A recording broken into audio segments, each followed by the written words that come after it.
नमस्कार दोस्तों, स्वागत है आपका आज के इस लेक्चर में। यहाँ पर हम आपका चैप्टर नंबर 1 ही कवर कर रहे हैं, ठीक है। लेकिन ये पूरी समरी हो जाएगी किस चैप्टर की? Chemical reaction and it's equations, ठीक है। ये आपका हो सकता है कि भाई 30 मिनट लगे, या हो सकता है आपका 40 या 45 मिनट लगे।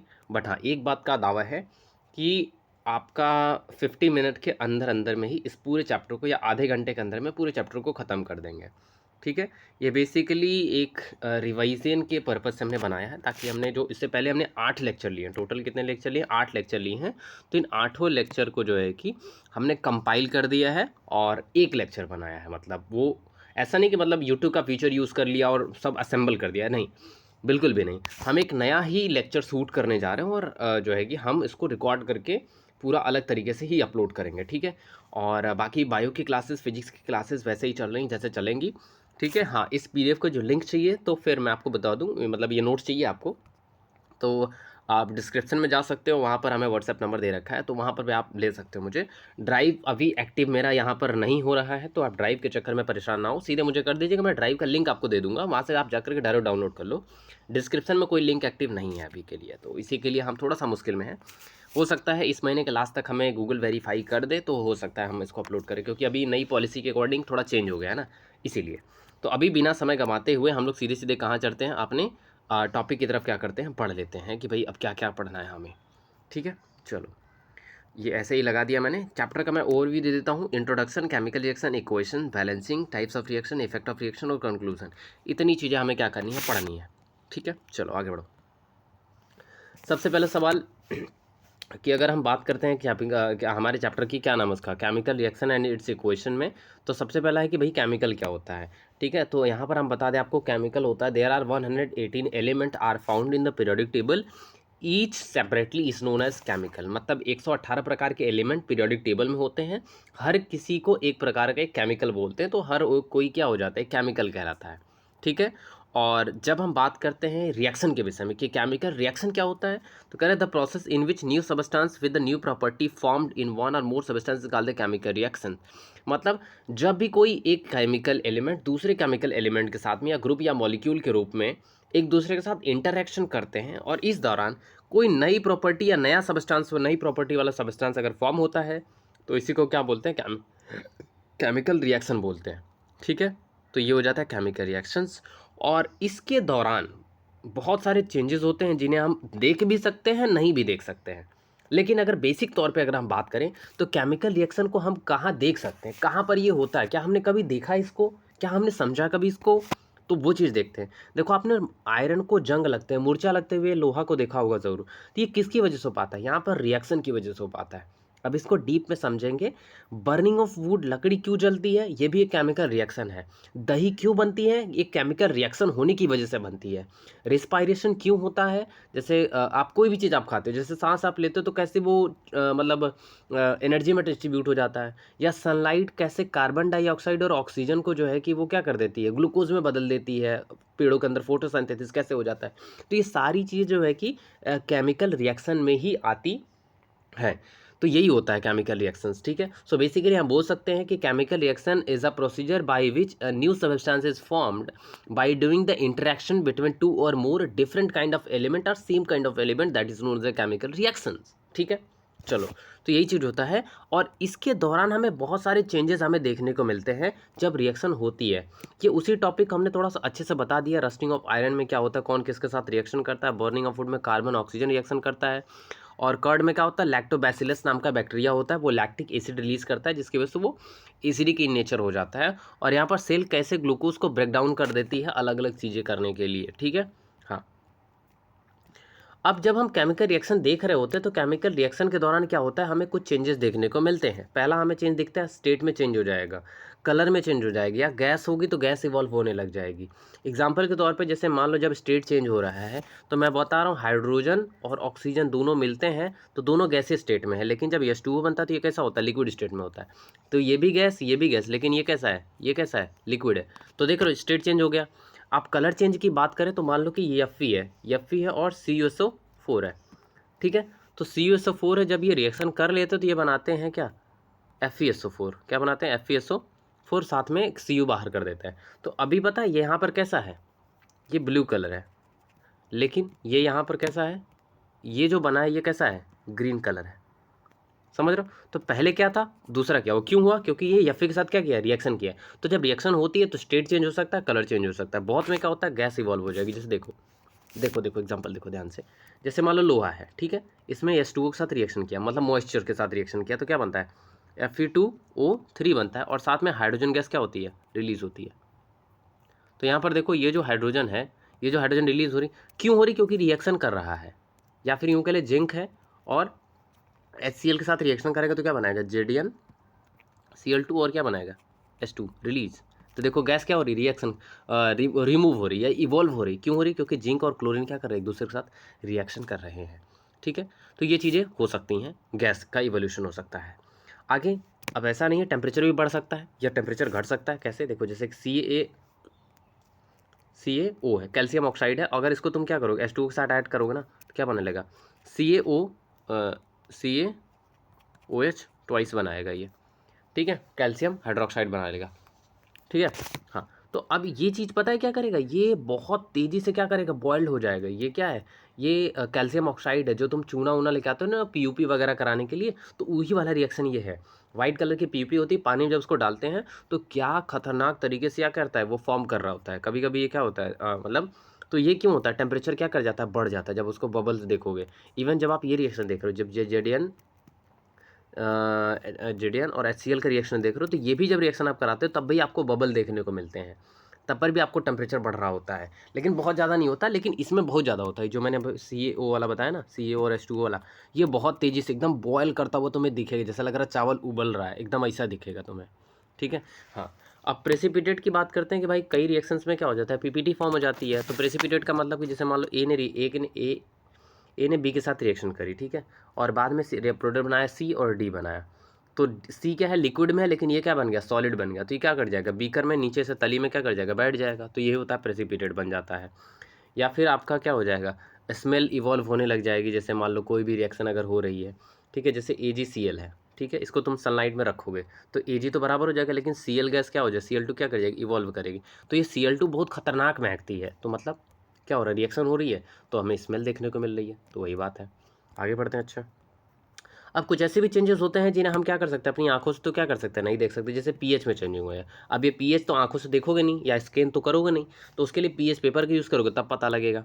या लाइट अगर इवॉल्व हो रही है उस रिएक्शन के दौरान, तो वो भी आपको नहीं पता लगेगा, वो आपको देखना पड़ेगा ध्यान से। कुछ में होता है जैसे बॉयल होगा, दुक दुक दुक दुक चलने लगता है, तो ये साउंड भी प्रोड्यूस होता है। कुछ तो सुन सकते हो, कुछ तो आपको नहीं सुनाई देगा। या कंडक्टिविटी, जैसे मान लो कि जैसे H2 डिस्टिल्ड वाटर है, H2O ही है, लेकिन अगर इसमें आयन नहीं है तो इलेक्ट्रिसिटी जाएगी नहीं। लेकिन अगर मान लो रिएक्शन कराने के बाद, जैसे मान लो देखो H2 है, इलेक्ट्रिसिटी नहीं जाएगी, ऑक्सीजन है, इलेक्ट्रिसिटी नहीं जाएगी, लेकिन H2O में इलेक्ट्रिसिटी जाएगी। तो जब रिएक्शन होता है तो कंडक्टिविटी भी क्या कर सकती है, आ सकती है या जा सकती है, दोनों हो सकता है। ठीक है, हाँ। और इसके साथ साथ में आपका मैग्नेटाइजेशन, जैसे मान लो जो सबस्टांस बना है उसकी मैग्नेटिक प्रॉपर्टी बन जाएगी। जैसे मतलब पहले जो था उसमें मैग्नेटिक प्रॉपर्टी नहीं हो, लेकिन इसमें मैग्नेटिक प्रॉपर्टी आ जाए। डेंसिटी क्या कर सकती है, इंक्रीज कर सकती है, और बेसिकली नया सब्सटेंस क्या करता है, बन जाता है। ये चीज़ होती है केमिकल रिएक्शन जब हो रहा होता है तब ये तमाम बातें होती हैं, तमाम चीज़ें। कुछ कुछ चीज़ें हम देख सकते हैं, जैसे ये जो 6 हैं, आजा भाई, हाँ, ये जो 6 हैं हम इनको देख सकते हैं। लेकिन ये लोग ये जो 6 हैं, 7 हैं, इनको हम क्या कर सकते हैं, बहुत बारीकी से हमें ऑब्जर्व करना पड़ेगा साइंटिफिक एक्सपेरिमेंट करने के बाद में। तो जब रिएक्शन होता है तो यहाँ पर दो चीज़ें होती है। जैसे ए ने मिला के बी के साथ रिएक्शन कराया और सी और डी बना, ठीक है। तो पता है इधर वाले इसको हम लोग क्या बोलेंगे, रिएक्टेंट, और इधर वाले को क्या बोलेंगे, प्रोडक्ट बोलेंगे। ठीक है, हाँ। अब डेफिनेशन पढ़ लो। रिएक्टेंट क्या होता है, the substance which take part in a chemical reaction, मतलब केमिकल पार्ट जो ये और बी कि ये क्या कर रहे हैं, सी और डी बनाने में रिएक्शन हिस्सा ले रहे हैं। तो मतलब केमिकल रिएक्शन में ए और बी हिस्सा ले रहे हैं, इसलिए रिएक्टेंट, और ये बन रहे हैं तो इसलिए क्या हो जाएंगे, product. The substance which form in the chemical reaction, जब केमिकल रिएक्शन के बाद जो बनता है उसी को हम क्या बोलते हैं, प्रोडक्ट बोलते हैं। ठीक है, चलो आगे बढ़ते हैं। अच्छा, अब बात करते हैं केमिकल इक्वेशन की। क्या बात करते हैं, chemical equation. Chemical equation basically क्या होता है कि अभी तक जैसे हमने लिखा कि भाई कार्बन ऑक्सीजन के साथ रिएक्शन कर रहा है, हम मुँह से बोल तो ले रहे थे और ये भी बता लेते कि हाँ इसके साथ रिएक्शन कर रहा है, लेकिन इसको लिखेंगे कैसे। तो लिखने के लिए हमने कुछ सिंबल्स का यूज़ किया। जैसे कार्बन के लिए हम लोग क्या यूज़ किया, सी यूज़ किया, ऑक्सीजन के हमने क्या लिया, ओ यूज़ किया, हाइड्रोजन के लिए हमने एच यूज़ करना शुरू कर दिया। तो इसी केमिकल इक्वेशन मतलब उसी केमिकल रिएक्शन को एक सिंबलाइज फॉर्म में रिप्रेजेंट करना ही क्या कहलाएगा, केमिकल इक्वेशन कहलाएगी। जैसे मैंने कहा कि कार्बन है, ठीक है, ऑक्सीजन के साथ क्या किया, रिएक्शन कर लिया, तो क्या बनाया, कार्बन डाइऑक्साइड बना लिया। तो कार्बन को मैंने दिखाया सी, ऑक्सीजन को मैंने दिखाया O2, और दोनों मिला लिए तो क्या बनाया, CO2। तो ये चीज़ क्या हो जाएगी, केमिकल इक्वेशन, और ये क्या हो जाएगी, केमिकल रिएक्शन। समझ गए, हाँ, तो ये चीज़ हो जाएगी। अब यहाँ पर क्या है, ये मैंने थोड़ा सा इंपॉर्टेंट आपके लिए बता दिया। कंडीशन क्या है, जैसे मान लो कि मैंने कहा कि CaCO3 है, ठीक है। अब ये टूटता है तो क्या बनाता है, CaO बनाता है और CO2 गैस रिलीज होती है। ध्यान से सुनना बात को मेरे, ठीक है। ये रिलीज होती है, लेकिन ये रिएक्शन अब ये ऐसे अपने आप थोड़ी होता है। इसके लिए हमें क्या करना पड़ता है, इसको हीट देना पड़ता है। तो हीट के लिए हम लोग क्या करते हैं, यहाँ पे एक ट्राइंगल बना देते हैं। क्या बना देते हैं, वैसे ट्राइंगल, ये ट्राइंगल किसको रिप्रेजेंट करता है, हीट को रिप्रेजेंट कर रहा है, जिसको हम डेल्टा बोलते हैं। क्या बोलते हैं, डेल्टा।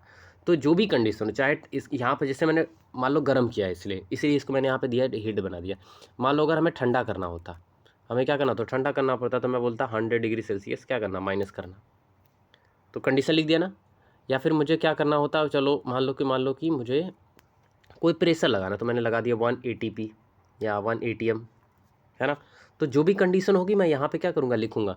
या फिर मुझे वो रिएक्शन क्या करनी है, सनलाइट की प्रेजेंस में करानी है, तो मैं क्या करूँगा, यहाँ पे लिखूँगा सनलाइट। या मुझे कोई मेटल यूज़ करना है, जैसे प्लेटिनम यूज़ करना है या निकल यूज़ करना है, तो ये सभी देखो कंडीशंस है। तो जो कंडीशन होती है वो बीच में जो एरो होती है, उसी एरो के क्या करते हैं, ऊपर या नीचे लिखते हैं। समझ गए, हाँ। अब इसके साथ साथ में कुछ और भी चीज़ें हम यहाँ पर आपको बताने की कोशिश कर रहे हैं मेरे दोस्तों। वो ये कि यहाँ पर जो कुछ नोटेबल पॉइंट है वो ये कि जैसे मान लो कोई भी रिएक्शन, जैसे H2O है और सॉरी H2 है, इसने ऑक्सीजन के साथ रिएक्शन करा और क्या बना लिया, H2O बना लिया, ठीक है। ये हमने देखा कि हाँ रिएक्शन हो गई है। लेकिन ये जो बात कह रहे हैं कि भैया हाइड्रोजन आपका गैस स्टेट में है, ऑक्सीजन गैस में है, लेकिन ये हो गया लिक्विड। तो जब ये आप लिख देते हो, जो हमने गैस गैस और लिक्विड लिखा है, ये आप लिख देते हो, तो रिएक्शन थोड़ी क्या लगती है, इन्फॉर्मेटिव लगती है, वो ज़्यादा इन्फॉर्मेटिव लगती है। तो इसीलिए रिएक्शन के साथ साथ में आपको इन सभी सिम्बल्स का भी यूज़ करना चाहिए, जो स्टेट का भी यूज़ करना चाहिए, जिससे जो हमारे रिएक्शन है वो ज़्यादा इन्फॉर्मेटिव लगनी चाहिए। समझ गए, तो यही चीज़ यहाँ पर होती है। अब बात करते हैं बैलेंसिंग की, कि बैलेंसिंग क्या होती है। सो बेसिकली देखो, बैलेंसिंग करने से पहले हमने पढ़ा है law of conservation of mass. Law of conservation of मास कहता है कि मास जितना रिएक्टेंट साइड, जैसे A और B है, वो बनाया C, तो ये दोनों मिला के अगर मान लो 20 kg के हैं, तो ये भी कितना होना चाहिए, 20 kg का ही होना चाहिए, तभी law of conservation of mass valid होगा। तो अगर ऐसा नहीं है, तब अब हमें क्या करना होगा, बैलेंस करना पड़ेगा, मैनेज करना पड़ेगा। एग्जाम्पल देखो यहाँ पे, मैं थोड़ा जूम कर देता हूँ इसको, ठीक है। कह रहे chemical reaction and equation notes as include the mean of balance and equal to the several methods, ठीक है। जैसे देखो यहाँ पे law of conservation of mass में कह रहा है, मास ना इधर, मास जो है ना बनाया जा सकता है ना डिस्ट्रॉय किया जा सकता है। केमिकल में ये कंजर्व होता है, कंजर्व का मतलब वो ना कम होगा ना ज़्यादा होगा। एग्जाम्पल देखो, जैसे मान लो थोड़ा और जूम कर दो यहाँ पे, इसको मैंने एग्जाम्पल लिखने के लिए बनाया था, ठीक है। जैसे मान लो H2 ही ले लो और O2 ले लो, ठीक है। क्या बनाया हमने, H2O बना दिया, ठीक है। लेकिन अब काउंट करो, यहाँ पे देखोगे आप, ये चीज़ देख के मिलेगा आपको कि यहाँ पर 2 हाइड्रोजन, यहाँ पर भी 2 हाइड्रोजन, सही है। यहाँ पर 2 ऑक्सीजन, लेकिन यहाँ पे एक ही ऑक्सीजन है, तो मतलब बैलेंस नहीं है। तो इसी को हम क्या करते हैं, बैलेंस कर देते हैं। तो हम क्या करेंगे, देखो यहाँ पे 2 है, ये भी 2 है, बराबर है। तो जो कम है, यहाँ पे 1 है, यहाँ पे 2 है, तो जो ये ज़्यादा है 2 तो ये क्या कर दोगे, यहाँ पे 2 लिख दोगे। अब यहाँ पे देखो 4 हो गया, तो यहाँ पे क्या कर दोगे, 2 कर दोगे, रिएक्शन बैलेंस हो गई। अब देखो 4 हाइड्रोजन, 2 ऑक्सीजन, ये 2 ऑक्सीजन, समझ गए।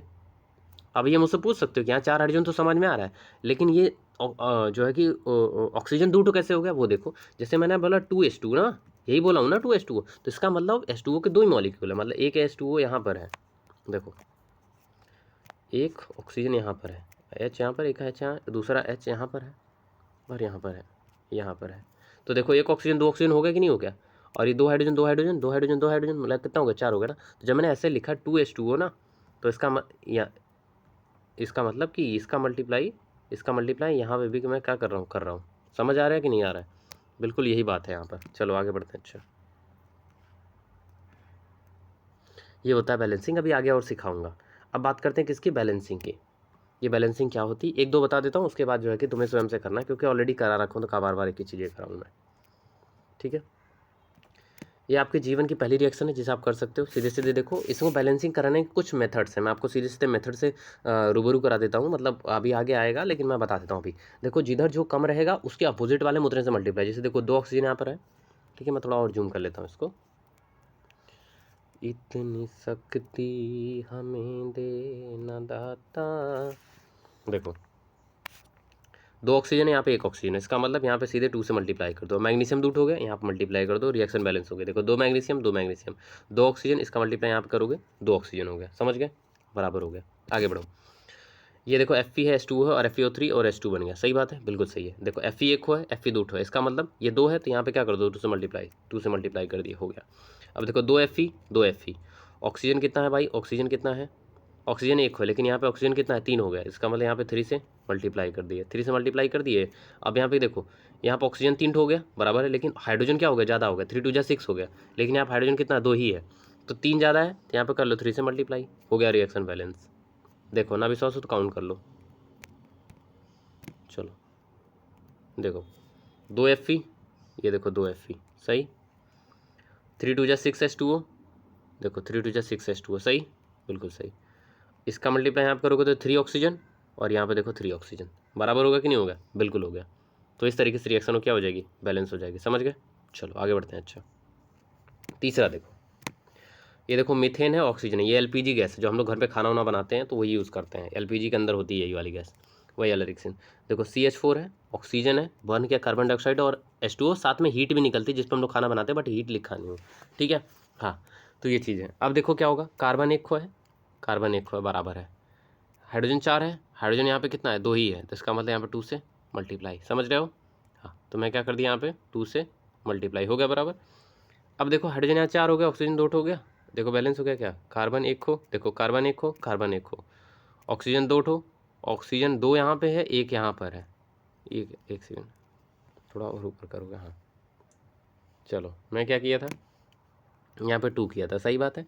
तो देखो 2 यहाँ पर है, 2 यहाँ पर, 1 यहाँ पर, तो मतलब टोटल 3 हो गया इधर, ठीक है। तो मैं यहाँ पे क्या कर लूँगा? 3 से मल्टीप्लाई कर दूँगा। जब मैं 3 से मल्टीप्लाई यहाँ पे करूँगा तो यहाँ पे क्या हो जाएगा? यहाँ पे टोटल हो जाएगा 3 2 6 हो जाएगा ना, बिल्कुल सही हो जाएगा, 3 2 6 हो जाएगा। उसके बाद मैं क्या कर सकता हूँ? ला ला ला ला ला 3 2 6, ये 3, और इस हिसाब से मैं यहाँ पे क्या कर दूँगा? यहाँ पे मैं 3 कर दूँ?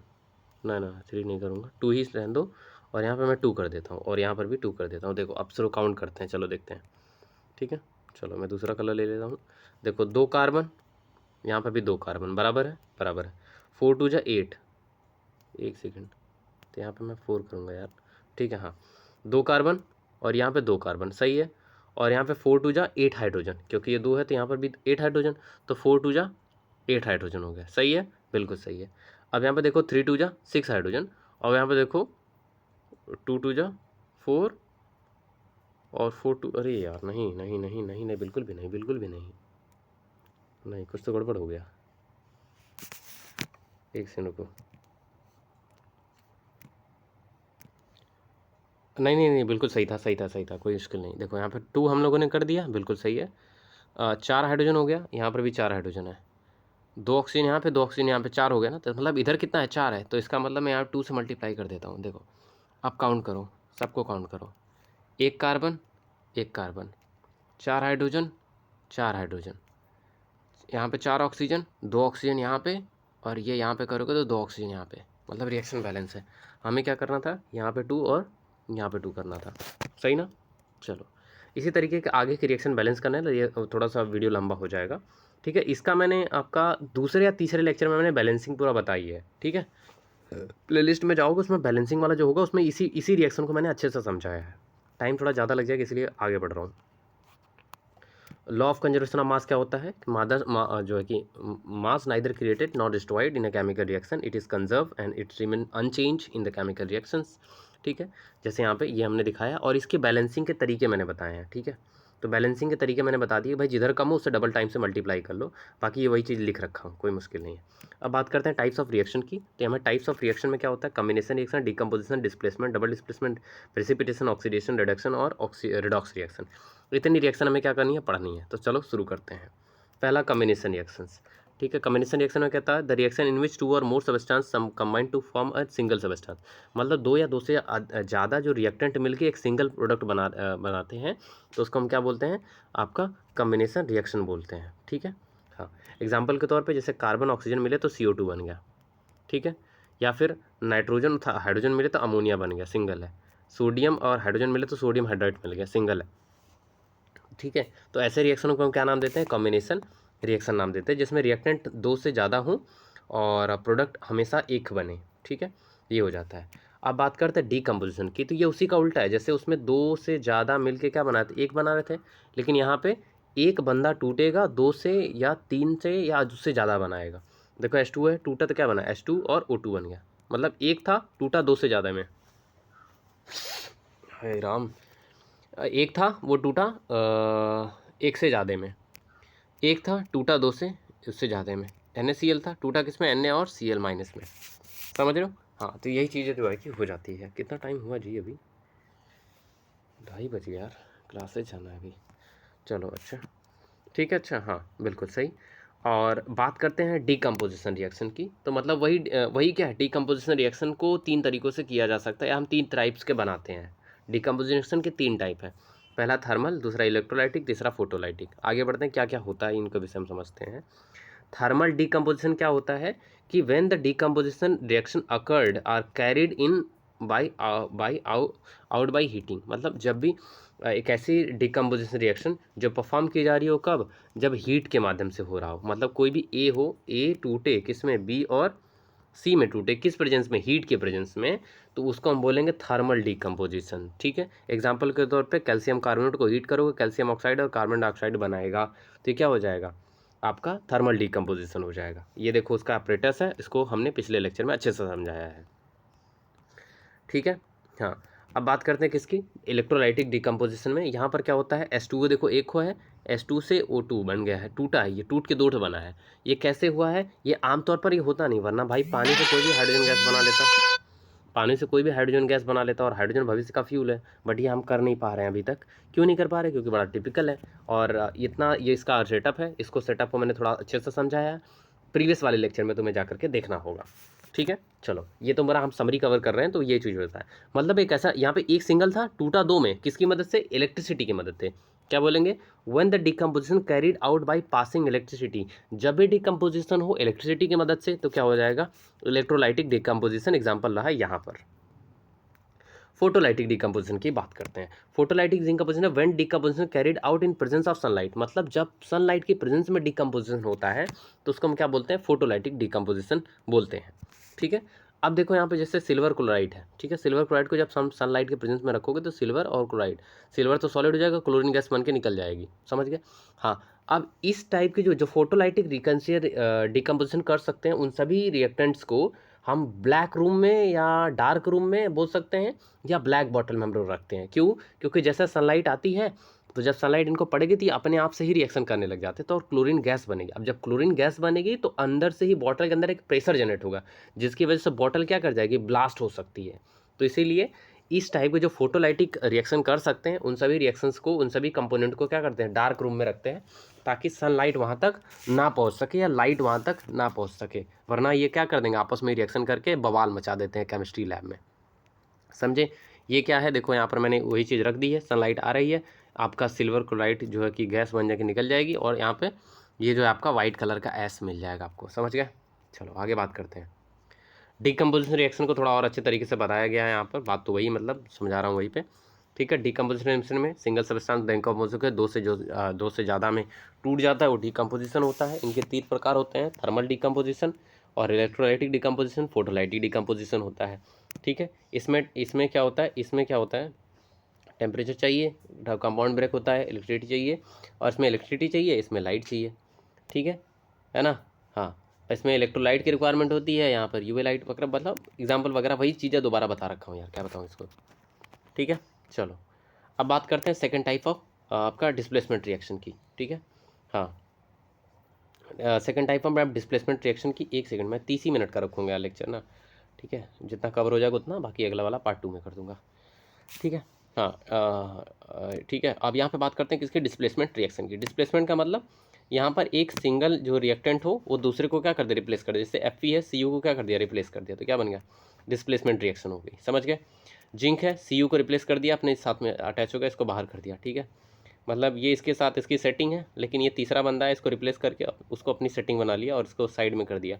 क्या हो जाएगा? डिस्प्लेसमेंट रिएक्शन हो, क्योंकि यहाँ पे एक ने दूसरे को क्या कर दिया, एक ने दूसरे को क्या कर दिया, एक ने दूसरे को रिप्लेस कर दिया, इसलिए क्या हो जाएगा? डिस्प्लेसमेंट रिएक्शन हो जाएगी। और ये ऐसा क्यों कर पा रहे हैं? क्योंकि यहाँ पर इनके पास में क्या है? रिएक्टिविटी है। क्या है? रिएक्टिविटी है। Because ferrous, zinc, lead are more reactive elements compare to the copper. Copper से ज़्यादा रिएक्टिव है, इसीलिए जो है कि ये क्या इसीलिए वो उसको क्या कर देना? रिप्लेस कर देना। भाई देखो, कोई भी बंदा हो वो तुमको रिप्लेस तभी कर पाएगा जब वो तुमसे तेज होगा, तुम्हारा पोजीशन तभी एक्वायर कर पाएगा जब वो तुमसे तेज होगा। Suppose that you are a topper of your class, then most probably those you want, if you anybody want to replace you, or either you want to replace your monitor or anyone, so you have to do hard to replace them, because आपको अपनी reactivity बढ़ानी होगी या पढ़ाई की बढ़ानी होगी, है ना? वही चीज़ यहाँ पर डिस्प्लेसमेंट का एक बहुत ताज़ा तरीन एपिसोड यहाँ पर आपके सामने पेश है। ये देखो, मान लो कि CuSO4 लिया हमने, ठीक है, एक सेकंड CuSO4 ले लिया हमने।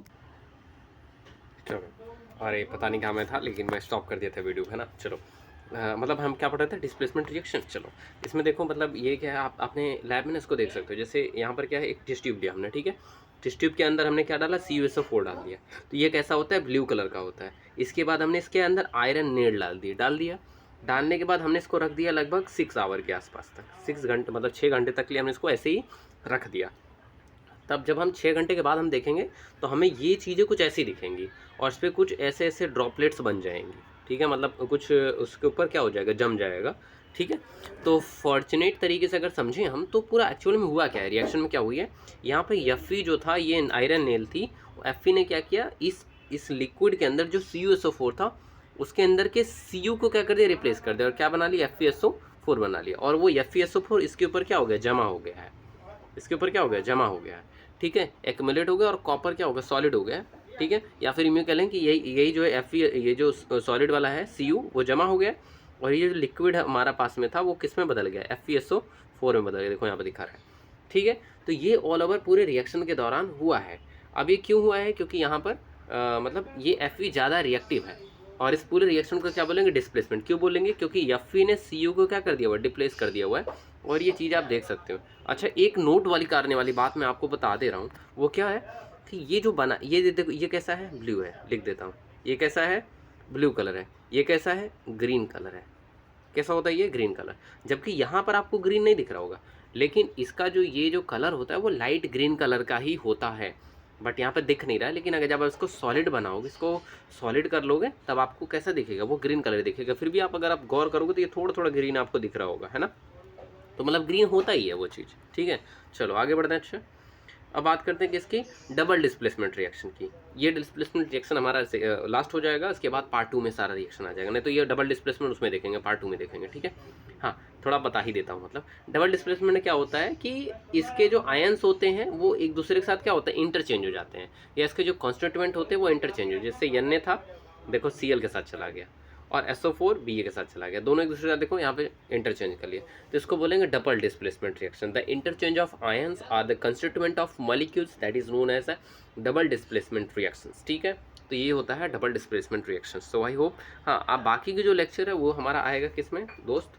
वो आएगा आपके पार्ट 2 में, ठीक है। वो भी 30 मिनट का ही होगा, और पूरा का पूरा आपका क्या हो जाएगा? कवर हो जाएगा पूरा का पूरा लेक्चर, ठीक है। चलो, I hope you find this video helpful. Then hit the like button, subscribe to the channel, and press the bell icon for getting more updates. And don't forget to share with your friends. And I swear your mother, ठीक है, आपकी mummy की कसम, subscribe नहीं किया तो, ठीक है। चलो, बहुत बहुत शुक्रिया, thank you so much, and I have a great day my brothers and sisters. चलो भैया, ऑफ हो गया, भूख लगी।